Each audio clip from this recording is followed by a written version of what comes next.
Hey guys, today we're in the book of 1 Samuel chapter 24. Now Saul is still hiding in the caves in En-Gedi. Now En-Gedi is a canyon. You can still go there today. It runs west of the Dead Sea, and there's kind of like a stream, a river-ish, that runs through this big canyon, and there's lots of waterfalls, lots of greenery. It's very tropical in the middle of a desert. Okay, so kind of just like this really small valley that always has water in it, and so they're hiding there, and after Saul goes home and runs off the Philistines, he comes back looking for David, and so it just happens to be, of course, by the hand of God, that as Saul is looking for David, he needs to use the restroom. And so he goes into a cave by himself, not with his soldiers, not with his bodyguards. He goes into the cave and he's going to the bathroom. He probably takes his robe off, lays it somewhere, and uses the restroom. Well, he didn't know that David and his men were in these caves. A lot of these caves have cave systems. You can kind of go in one and they lead to other, but they were far back. And so they see Saul coming in, and the men of David said, "Here we go. Let's kill him," right? The Lord has delivered him in our hands. So, David, you should kill him. But David did not want to. David understood that he was still the anointed king of Israel, and so he did not want to do bad.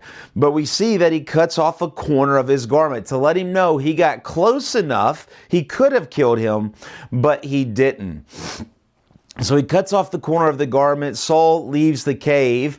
And then we see, it's interesting that it says, "And David's heart struck him." We see the tenderness of David's heart. He felt bad that he cut the corner of his garment, right?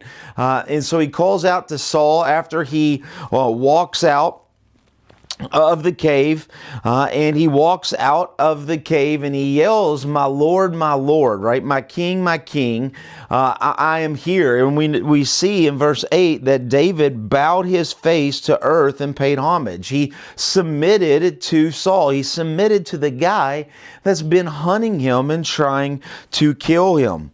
And he tells him, "Look, I could have killed you. Here's the piece of the corner of your garment, but I did not, because I realize you are still the anointed king of Israel." And he asks a simple question. Why are you listening to the people who says, "I'm trying to kill you"? Now, in the reality, it's not, some people are saying that, but in reality, it was a nice way of saying, hey, why do you believe this, right? He's telling the king of Israel, you're living in a delusion, right? You're living in a delusion and you don't need to do this. He says, "I have not sinned against you, though you have hunted my life." So I hope that God will mend this between us and he will be the judge between us. God will judge David on what he has done to Saul, and Saul will be judged on what he has done to David. And we see in verse 16 that Saul lifted up his voice and he wept. Saul, though he's known, right, he's starting to realize really who David is and why David has been selected by God. We see in verse 20, he says, "I know that you shall surely be king." Well, we know a couple chapters ago, Saul has known this, but now he really knows. He can really see the character of David and what he has done. But he asked one question, the same thing that Jonathan made a covenant with David about. He says, "Swear to me therefore by the Lord that you will not cut off my offspring after me." It was very normal in those days when a new king comes in, he would kill the family of the old king. He doesn't want anybody, trying to make a claim to the throne. And so it was very normal. If the king was of a different family, he would obliterate the family before him, the whole king's family, so there would be none.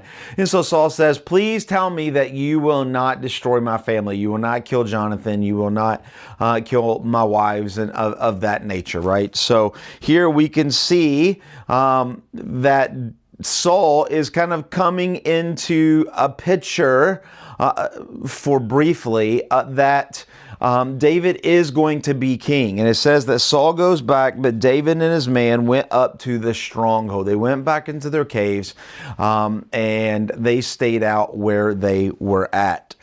And so in this picture, we see the heart of David, right? And once again, we've been talking about this. David is a picture of Jesus Christ, right? And so we see the tender-heartedness, we see the true love, the compassion, the heart not want to hurt someone, but to bring them in and allow them to be who they are. And that is a picture of Jesus. So I hope that makes a little bit more sense, and we'll see you tomorrow in chapter 25. God bless.